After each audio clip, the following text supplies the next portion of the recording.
Hello everyone. आज हम लोग सॉल्व करेंगे एक्सरसाइज 7.1 का क्वेश्चन 10। क्वेश्चन 10 है क्या?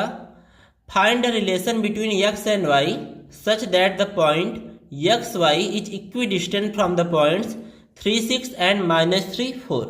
आपको यहाँ पे दिया गया है कि जो पॉइंट आपका एक्स वाई है वो इक्वी डिस्टेंट है, यानी इक्वल डिस्टेंस पे है इन दोनों पॉइंट्स से।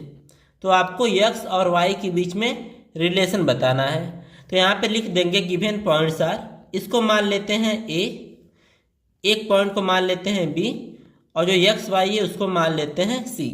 तो क्वेश्चन में ये दिया गया है कि जो पॉइंट सी है यानी एक्स वाई वो इन दोनों से इक्वल डिस्टेंस पे है, यानी मान लीजिए इसको ए इसको बी। तो जो सी है ना वो ए और बी से इक्वल डिस्टेंस पे है, यानी ए सी और बी सी आपस में क्या है, बराबर है। तो यहाँ पे लिख देंगे according to the question, question के अकॉर्डिंग जो ए सी है वो किसके बराबर है, बी सी के। इसके लिए फार्मूला क्या होता है, square root of x2 minus x1 का whole square plus y2 minus y1 का होल स्क्वायर। इसके लिए भी सेम फार्मूला लिखेंगे, x2 माइनस x1 का whole square plus y2 minus y1 का होल स्क्वायर। अब यहाँ पे हमको AC फाइंड करना है, तो इसको x2 y2 मानेंगे और इसको x1 y1। तो वैल्यू पुट करेंगे तो x2 की वैल्यू कितनी है, x है, माइनस x1 की वैल्यू कितनी है 3, इसका स्क्वायर प्लस y2 की वैल्यू कितनी है y, फिर माइनस लगाएंगे, और y1 की वैल्यू कितनी है 6, इसका स्क्वायर हो जाएगा इक्वल्स टू, यहाँ पे देखिए BC निकालना है तो यहाँ पे x2 y2 ये हो जाएगा और x1 y1 ये हो जाएगा। तो x2 क्या लिखेंगे, x को, फिर माइनस लगाएंगे और x1 की वैल्यू क्या रहेगी -3। तो यहाँ पे पहले से माइनस लगा है, उसके बाद जब -3 लिखेंगे तो ये क्या हो जाएगा +3 का होल स्क्वायर। उसके बाद प्लस y2 की वैल्यू कितनी होगी y, उसके बाद माइनस लगेगा और y1 की वैल्यू कितनी है 4, तो y माइनस 4 का होल स्क्वायर।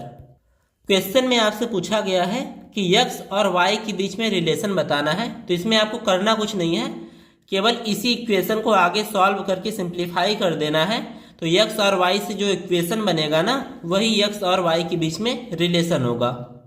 अब यहाँ पे देखिए दोनों तरफ स्क्वायर रूट है तो कैंसिल कर देते हैं।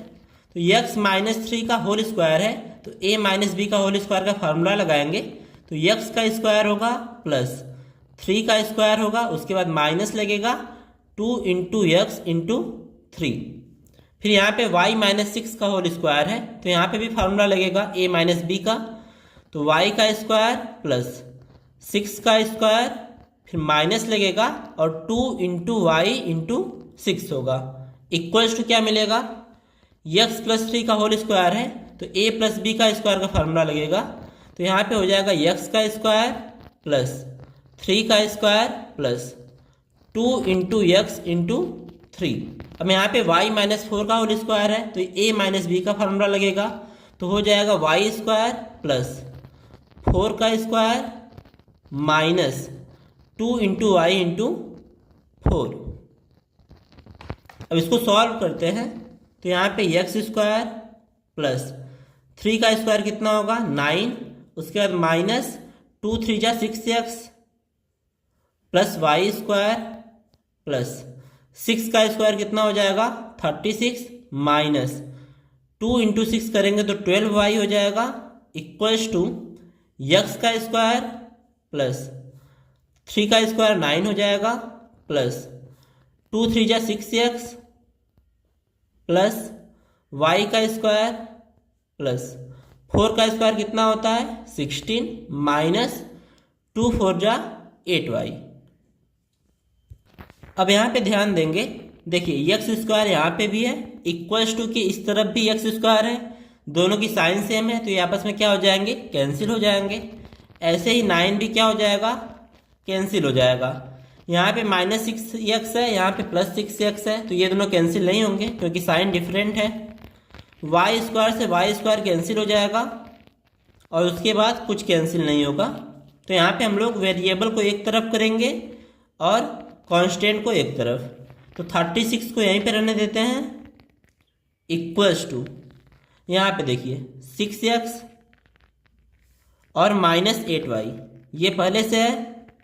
इन दोनों की साइड चेंज करते हैं, तो -6x है, इधर आएगा तो क्या हो जाएगा +6x, और यहाँ पे -12y है, तो इधर आके क्या हो जाएगा +12y। अब ध्यान देंगे यहाँ पे +16 है, इसकी साइड चेंज करेंगे तो क्या हो जाएगा -16।